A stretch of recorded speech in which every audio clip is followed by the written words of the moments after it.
जय मसीह की एंड गुड मॉर्निंग। आज सुबह प्रभु का वचन हम लोग मत्ती के सुसमाचार 13वीं अध्याय से हम लोग मनन करेंगे। हम लोग बीज बोने वाले का दृष्टांत सीख रहे थे और आज 13वीं अध्याय का 5वीं आयत हम लोग पढ़ेंगे। Matthew chapter 13 verse 5। यहाँ पर इस प्रकार लिखा है, कुछ बीज पथरीली भूमि पर गिरे जहाँ उन्हें बहुत मिट्टी ना मिली और गहरी मिट्टी ना मिलने के कारण वे जल्द उग आए। मेरे प्रियो, हम लोग देखा कि बीज मतलब प्रभु का वचन और भूमि मतलब लोगों का हृदय को दर्शाता है।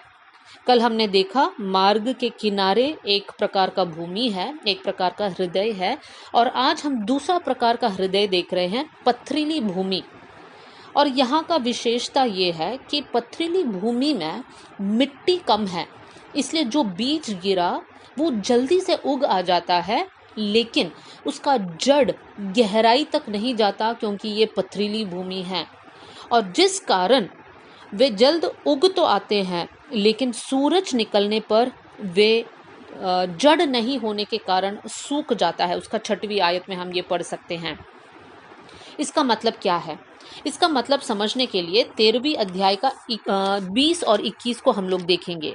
Matthew 13 verse 20 and 21। यहाँ पर लिखा है, और जो पथरीली भूमि पर बोया गया ये वो है जो वचन सुनकर तुरंत आनंद के साथ मान लेता है, पर अपने में जड़ न रखने के कारण वो थोड़े ही दिन का है, और जब वचन के कारण क्लेश या उपद्रव होता है तो तुरंत ठोकर खाता है। मेरे प्रियो, कुछ लोग ऐसे हैं जो प्रभु का वचन सुनते हैं और तुरंत विश्वास कर लेते हैं और उनके अंदर बहुत आनंद है। वो लोग बढ़ने की कोशिश करते हैं और आगे बढ़ते भी हैं, लेकिन उनके जीवन में जब कुछ समस्या होता है या कुछ प्रॉब्लम्स है, तब तुरंत वो लोग विश्वास को छोड़ देते हैं और पीछे हट जाते हैं। इस प्रकार के अनेक लोग इस संसार में हैं कि वचन पर विश्वास करते हैं, प्रभु पर विश्वास करते हैं, आगे बढ़ते हैं, लेकिन कुछ दिनों के बाद छोड़कर पुराने अपने रास्ते में जाते हैं। ये क्यों है? क्योंकि उनकी जो हृदय है वो पथरीली भूमि के समान है। मतलब वहाँ पर एक बीज जब ग्रो होना स्टार्ट करता है, वहाँ पर वो जड़ नहीं पकड़ सकता है क्योंकि वहाँ पर मिट्टी कम है। मेरे प्रियो, इसका क्या मतलब है? इसका मतलब यह है कि जड़ पकड़ना मतलब गहराई में जाना। इसका मतलब विश्वास में मजबूत रहना। इस प्रकार के लोग जिनका हृदय पथरीली भूमि के समान है, उनका विश्वास कम है। और विश्वास कम क्यों है? क्योंकि वो लोगों के अंदर वचन का ज्ञान की कमी है। क्योंकि बाइबल में लिखा है कि विश्वास सुनने से और सुनना प्रभु के वचन से होता है। तो विश्वास हमारे अंदर कैसे बढ़ता है? जब हम प्रभु के वचन को सुनते हैं, प्रभु के वचन को पढ़ते हैं। तो कुछ प्रकार के लोग इस प्रकार होते हैं कि कुछ अचंबा काम को देखा, या प्रभु ने उनकी प्रार्थना सुन लिया, या एक वचन से उन लोगों को अंदर खुशी मिल गई, प्रभु ने बात किया, तुरंत वो लोग आनंदित होते हैं। लेकिन उनके अंदर ये कमी है कि वो लोग वचन के ज्ञान में बढ़ते नहीं हैं, और वचन के ज्ञान में नहीं बढ़ने के कारण वो लोगों का विश्वास कमजोर रहता है।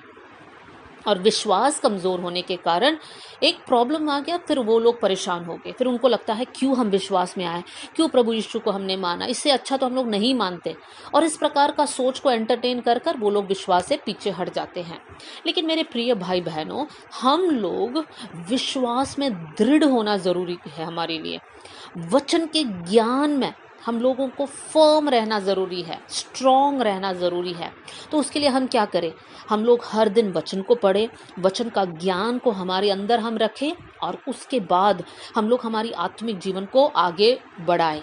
हम लोग बस आनंदित होकर आगे बढ़ने में मतलब नहीं है। हाँ, आनंद प्रभु ही देता है, लेकिन वचन का ज्ञान हमारे अंदर डालना बहुत ज़रूरी है। तब प्रभु का जो बीज है वो उग कर एक अच्छा पेड़ बनकर फिर हम फल लेकर आ सकते हैं। मेरे प्रिय भाई बहनों, हमारे जीवन में प्रॉब्लम्स होगी, जैसे सताव आएगा, क्लेश होगा, बीमारी होगा, या समस्या का सामना हमें करना पड़ेगा, फाइनेंशियल प्रॉब्लम्स होगा, अलग अलग प्रकार के प्रॉब्लम्स हमें फेस करना पड़ेगा। हो सकता है ऐसे भी समय आएगा जब हमें लगता है कि प्रभु हमारी प्रार्थनाओं को सुन नहीं रहा है। लेकिन मेरे प्रियो, इसका मतलब ये नहीं है कि परमेश्वर हमसे प्रेम नहीं करता है। परमेश्वर हमें अलग अलग परिस्थितियों से लेकर जाता है ताकि हम काफ़ी बातों को सीख लें। और इसलिए आज हम लोग शद्रक, मेशक और अबेदनगो के समान विश्वास रखना चाहिए। ये बोलना चाहिए कि हमें पता है हमारा परमेश्वर हमें छुड़ाएगा।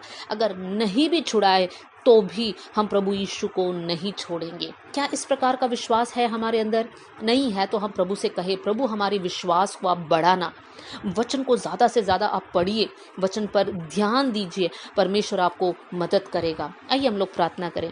स्वर्गीय पिता, आज का वचन के लिए हम धन्यवाद करते हैं। प्रभु, वचन के सामने हम लोग दीन होते हैं, नम्र होते हैं। परमेश्वर पिता, वचन के ज्ञान में जड़ पकड़ने के लिए आप हमें मदद करना, वचन को समझने के लिए, वचन के अनुसार चलने के लिए आप मदद करना। चाहे क्लेश आए, बीमारी आए, तकलीफ आए, सताव आए, चाहे हमारा जान भी हमें कुर्बान करना पड़े, तो भी प्रभु हम विश्वास में स्थिर रहने के लिए आप हमें मदद करना। प्रभु जी, प्रभु, सुनने वाले हर एक भाई और बहन विश्वास में स्थिर होने पाए कर मैं दुआ करती हूँ। आपने हमारी प्रार्थना सुन लिया, इसलिए धन्यवाद। सारा आदर और महिमा आपको देते हुए यीशु के नाम से हम मांगते हैं, amen. God bless you all. जय मसीह की।